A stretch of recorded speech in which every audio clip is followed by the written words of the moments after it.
Hello student, आज हम करेंगे Hindi pedology mock test. First question, Radhika सहस्वर पठन के समय विराम चिन्हों का ध्यान नहीं रखती है, उसके द्वारा ऐसा करने से क्या हो सकता है?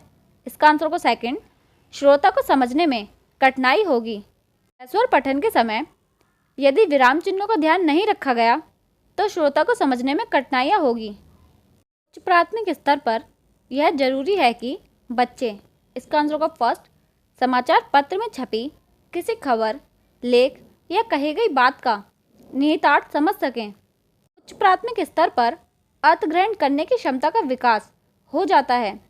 इस स्तर पर यह आवश्यक है कि बच्चे किसी भी लेख, खबर या कही गई बात के अर्थ को अच्छे से समझ सकें। शिक्षण के सभी आयामों से नियमों या सिद्धांतों को शिक्षार्थियों तक पहुंचाने का प्रयास क्या कहलाता है?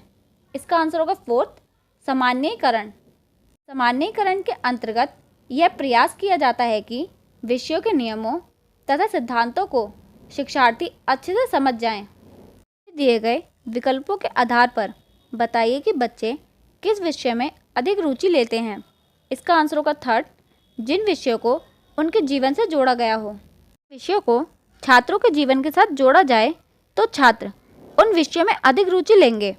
इससे विषय समझने में छात्र को आसानी होती है। भाषा प्रयोग की क्षमता किसके द्वारा संभव है? इसका आंसर होगा फोर्थ, भाषा प्रयोग। भाषा प्रयोग की क्षमता भाषा प्रयोग द्वारा ही संभव है। इसके माध्यम से छात्र भाषा के विविध रूपों से परिचित होते हैं। उच्च प्राथमिक स्तर पर हिंदी भाषा शिक्षण के लिए क्या अपेक्षित नहीं है? इसका आंसर होगा फोर्थ, सुनकर शब्द दोहराने की क्षमता का विकास। सुनकर शब्द दोहराने की प्रक्रिया बच्चों को प्राथमिक स्तर पर कराई जाती है।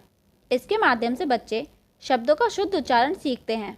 यह प्रक्रिया उच्च प्राथमिक स्तर पर अपेक्षित नहीं है। जब शिक्षिका पूछती है कि हम भी सफल होंगे, इस वाक्य में भी लगाने से अर्थ में क्या अंतर आता है?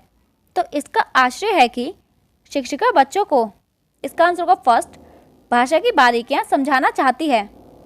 हम भी सफल होंगे वाक्य में भी लगाने से अर्थ में किसी दूसरे व्यक्ति के पहले सफल होने का भाव निहित हो जाता है।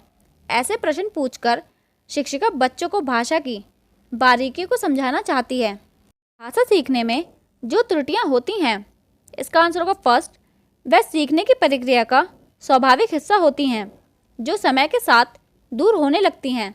भाषा सीखने में होने वाली त्रुटियां भाषा सीखने की प्रक्रिया का स्वाभाविक हिस्सा होती हैं जो भाषा के उचित प्रयोग के द्वारा समय के साथ दूर होने लगती हैं। इन त्रुटियों को दूर करने के लिए किसी विशेष परिश्रम या अभ्यास की जरूरत नहीं होती है। सहस्वर पठन का मुख्य उद्देश्य है, इसका आंसर होगा फोर्थ, बच्चों की पढ़ने संबंधित झिझक को समाप्त करना। सहस्वर वाचन के द्वारा बालक जब बोल बोलकर पाठ सामग्री पढ़ता है तो उसे आनंद प्राप्त होता है और उसकी पढ़ने संबंधित झिझक कम हो जाती है। प्राथमिक स्तर पर बच्चों की मौखिक अभिव्यक्ति का सतत आकलन करने के लिए सार्थक उचित तरीका है। इसका आंसर होगा फोर्थ, उपयुक्त सभी। फर्स्ट, प्रश्न पूछना, सेकंड, प्रतिक्रिया व्यक्त करना और थर्ड, परिचर्चा। दिए गए विकल्पों में से कौन सा विकल्प भाषागत दोष से संबंधित नहीं है? इसका आंसर होगा थर्ड, पीछे बैठने के कारण श्यामपट्ट पर लिखे वाक्यों को ठीक से ना पढ़ पाना। पीछे बैठने के कारण श्यामपट्ट पर लिखे वाक्यों को ठीक से ना पढ़ पाना दृष्टि संबंधित विकार है। यह भाषागत अशुद्धियों के अंतर्गत नहीं आता है। राधिका ने अपने भाषण में शिक्षक दिवस से संबंधित कई महत्वपूर्ण जानकारी दी। नीचे दिए गए विकल्पों में से कौन सा विकल्प भाषण को ग्रहण करने में सहायक है? इसका आंसर होगा सेकंड, श्रवण कौशल। किसी अन्य व्यक्ति द्वारा दिए गए भाषण को ग्रहण करने में श्रवण कौशल सहायक होगा। उच्च प्राथमिक स्तर पर भाषा की पाठ्य पुस्तक में विविध प्रकार की साहित्यिक रचनाओं के समावेश का मुख्य उद्देश्य यह है।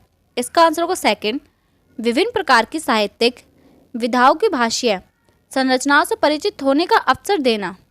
उच्च प्राथमिक स्तर पर बच्चे साहित्यिक रचना, कहानी, कविता आदि समझने में सार्थक हो सकते हैं। इस स्तर पर पाठ्य पुस्तक में साहित्यिक रचनाओं को शामिल करने का उद्देश्य बच्चों को साहित्यिक विधाओं व उनकी संरचनाओं से परिचित करवाना होता है। माधुरी पढ़ते समय कभी कभी वाक्यों, शब्दों की पुनरावृत्ति करती है। इसका यह भाषीय व्यवहार दर्शाता है कि इसका आंसर होगा थर्ड, वह समझ के साथ पढ़ने की कोशिश कर रही है। माधुरी शब्दों के अर्थ समझने का प्रयास कर रही है, इस कारणवश वह अटक अटक कर पढ़ रही है। उसे जिन शब्दों का वाक्यों के अर्थ समझ में नहीं आता, वह उनकी पुनरावृत्ति करके उन्हें समझने का प्रयास कर रही है। कक्षा 8 में समूह परिचर्चा का शाब्दिक उचित शीर्षक हो सकता है। इसका आंसर होगा फोर्थ, इंटरनेट की दुनिया में हिंदी। आजकल इंटरनेट से हर शिक्षित व्यक्ति जुड़ने लगा है। इंटरनेट रुचि के साथ साथ ज्ञान, विज्ञान तथा तरह तरह की जानकारी बच्चों को उपलब्ध कराता है। कक्षा 8 तक के आते आते बालक अब उचित मात्रा में इंटरनेट का प्रयोग करना सीख जाते हैं। इंटरनेट की दुनिया में हिंदी समूह परिचर्चा का उचित शीर्षक हो सकता है। आई होप हमारी वीडियो आपके लिए हेल्पफुल रहेगी। Thank you for watching my video.